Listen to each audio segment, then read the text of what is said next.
Hello, bonjour la famille, comment allez-vous? J'espère que vous allez bien, moi ça va bien. Et tout d'abord, avant de commencer cette vidéo, n'oubliez pas de vous abonner à la chaîne. Et également, pour ceux qui ne savent pas, j'écris dans un journal appelé La Cité qui a pour but de lier l'ancienne génération camerounaise à la nouvelle génération camerounaise. Donc pour ceux qui ne savent pas et qui ont envie de lire mon édito, que je fais à peu près toutes les semaines ou toutes les 2 semaines, ça dépend.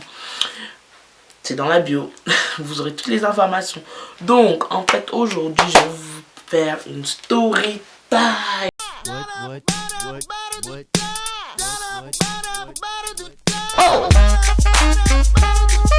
Et bien, je reviens avec vous avec une nouvelle vidéo.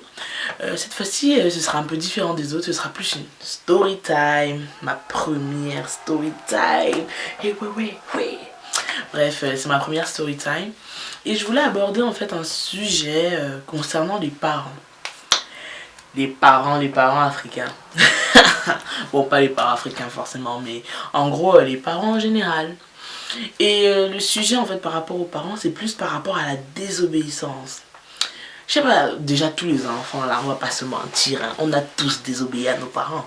On va pas commencer à faire les trucs. Sauf que moi, j'ai eu à désobéir et les conséquences en fait, je m'y attendais pas trop. Parce que tu vois, souvent tu t'attends à ce que ouais, ton parent te punisse et tout. Mais parfois c'est même la vie en fait qui te punit.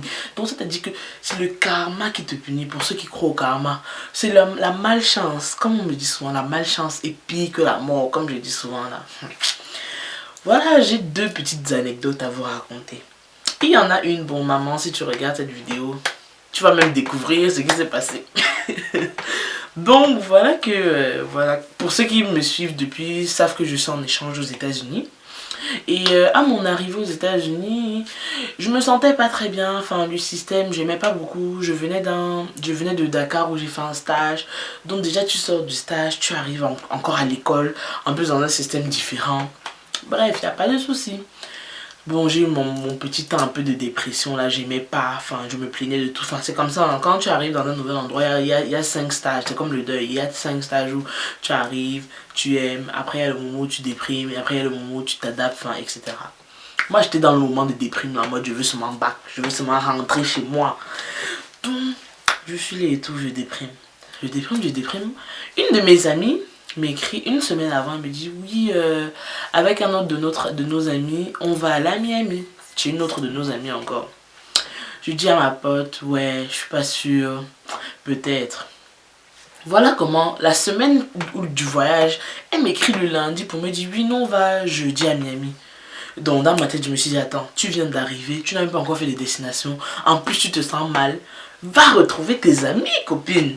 Je me dis donc que je vais retrouver mes amis. Moi et ma pote, on est déjà sur les sites, machin, on prend le billet. Je n'ai même pas encore prévenu madame, ma mère. Je prends mon billet. C'est après que je préviens dans ma mère, je lui dis bon, je vais aller à Miami avec mes amis, machin. Elle me dit, non mais Donna, déjà tu te sentais pas bien ces derniers temps. Tu trouves vraiment que aller à Miami c'est nécessaire.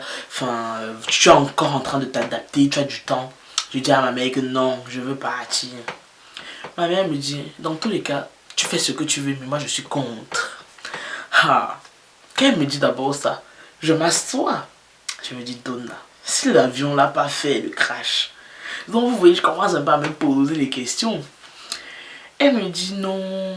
Elle m'a seulement dit ça. Je vais m'essayer encore de parler. Elle me dit, tu connais déjà mon avis. Je commence alors à consulter déjà moi-même, je me consulte, je me dis donc Donna, tu fais comment? Tu as déjà perdu ton argent, tu as déjà acheté le billet, les billets, et souvent les billets sont non remboursables. Donc je me dis bon, tu as déjà quand même payé un billet. Le billet était cher parce que vous voyez les billets de dernière minute sont souvent chers. Je me dis non, c'est beaucoup d'argent, mais je pars. Voilà comment et tout, je prépare mon voyage, j'avais déjà tous les outfits dans la valise, tout est prêt. Je sors de chez moi parce que moi je suis sur un campus qui est pas loin, genre à 45 minutes de la ville où il y a l'aéroport. J'ai déjà trouvé qui va même m'emmener, où je vais même dormir parce que mon vol était le matin, pas le matin mais en début d'après-midi. Donc tout était déjà calé, mes potes qui allaient m'emmener, chez ma pote chez qui j'allais dormir, tout. Je suis là et tout, une gosse qui va aller turn up à Miami, je vais aller voir les choses, des films là. Et Ngobio, qui m'a même envoyé. Je pars et tout, voilà comment. Je suis arrivé chez mon ami à 18 h, les amis. 18 h, hein. Mon vol était peut-être, disons, à midi, je crois, le lendemain. J'ai donc... non, c'était même pas midi, mon vol était à... Je me m'oublie, c'est pas midi, mon vol était vers 8 h, c'était le matin. Je me réveille à 6 h tôt, je vérifie même que j'ai tout, passeport, tout, j'ai. J'arrive à l'aéroport, j'avais mis une eau de parfum et un dissolvant dans mon bagage à main. Donc automatiquement le gars me dit je dois enlever. S'il vous plaît, je venais d'acheter mon eau de parfum, vous voyez un peu. Je me dis non, je vais pas enlever. Je lui dis je préfère mettre mon truc en soude quitte à payer. Il me dit ok, c'est 25 $ pour mettre en soude. Je me dis ok, y a pas de souci. Je cherche mon portefeuille. Je ne trouve pas mon portefeuille. Donc dans tous les check-up des affaires que j'ai fait depuis la veille quand j'ai quitté le campus, je n'avais pas mon portefeuille. Donc voilà Donabion qui est en train de partir à Miami. Je n'avais même pas $1 sur moi. J'ai souvent dit que ça, ce n'est pas ma mère qui m'a seulement mis la malchance au corps. Qu'est-ce qui se passe? Je me dis non. Dans tout ça là, j'étais en ligne avec un de mes amis. Donc pendant tout le temps, hein, tout mon trajet, quand j'étais à l'aéroport, quand j'attendais dans les files, on parlait au téléphone. Mon ami me dit donc, Donna, tu vas voyager sans porte-monnaie. Je dis que je vais faire comment? Je suis déjà au contrôle. Donc dans tous les cas, c'est soit je passe, soit je rentre et mon billet est foutu et tout. Mon pote me dit, ah, laisse on prendre tes produits, tu pars alors. C'est comme ça alors que je suis déjà à l'aéroport. En fait, je me rendais même pas encore bien compte, vous voyez. J'arrive, je suis à l'aéroport, j'attends, je fouille encore, je fouille même dans ma valise que peut-être j'ai mis le portefeuille. Après, je me suis dit, vous voyez quand vous avez ce visuel là qui te dit que maman, tu n'as pas pris ton porte-monnaie, laisse. Je savais que mon porte-monnaie était dans ma chambre, ici là, m'attendant. Je dis donc, voilà comment je cherche des solutions, non. J'appelle ma cousine en France, j'appelle aussi 2 autres de mes amis en France. C'est-à-dire qu'il y a vraiment la loyauté, hein. Je vous aime. Ceux qui m'ont aidé là, je vous aime, vous comprenez. Et comme ça, alors que j'arrive à... Donc le temps de mon voyage, en fait, j'avais déjà reçu 2-3 Western Union de ma cousine et de mes 2 amis. Ce qui fait que je n'ai même pas eu de problème financier au final, vu que dès que je suis arrivé, on a directement pris les sous. On a vraiment passé un agréable séjour. Mais l'affaire du porte-monnaie là, moi je vous dis les amis, quand votre parent vous dit de ne pas faire quelque chose, ne faites pas. Parce que je me suis senti mal. Vous voyez, vous allez quelque part, vous avez dans vos plans et tout. Mais ton porte-monnaie, je ne sais pas si vous imaginez. Je ne sais pas ce que les mères ont, ou bien c'est le 70e sens, ou je ne sais pas quoi. Quand une mère te dit de ne pas faire, ne fais pas. Ça me rappelle, j'étais en première à Yaoundé, au Cameroun. À Yaoundé et tout, vous voyez, quand c'est les grandes vacances, en général, la boîte de nuit de la fin des vacances, c'est la boîte de nuit où tout le monde est là, tout le show va se passer. Voilà comment je veux donc sortir. Je pense que j'avais fait l'été en France et j'étais revenu au Cameroun. Et je pense d'ailleurs que je venais d'avoir un téléphone. Un téléphone que mon cousin m'avait donné une semaine avant. Et je me souviens très bien qu'il m'avait donné ça quand je partais, enfin, la route pour aller à Charles de Gaulle. Donc vous voyez, quand tu rentres déjà, il m'avait donné ça pendant ce temps-là. Pendant qu'il me donnait le téléphone, ma mère était devant. Ma mère a dit à mon cousin que je connais Donassi. Le téléphone, ça va disparaître dans 2 semaines. Je commence à dire à ma mère que, oh, toi tu es toujours là, la mauvaise bouche. Ah, voilà comment donc, une semaine après, je veux donc aller en boîte, que non, je veux go avec mes amis, on va fêter. Vous voyez ce que je veux dire, genre, c'est la dernière boîte des vacances. En plus, c'était pour les gens de Yaoundé, c'était le temps de safari, donnant encore, donc le dernier saf. Oh là là, vous pouvez pas comprendre. Je dis donc à ma mère que oui, on va sortir avec mes amis, on ira en boîte et tout.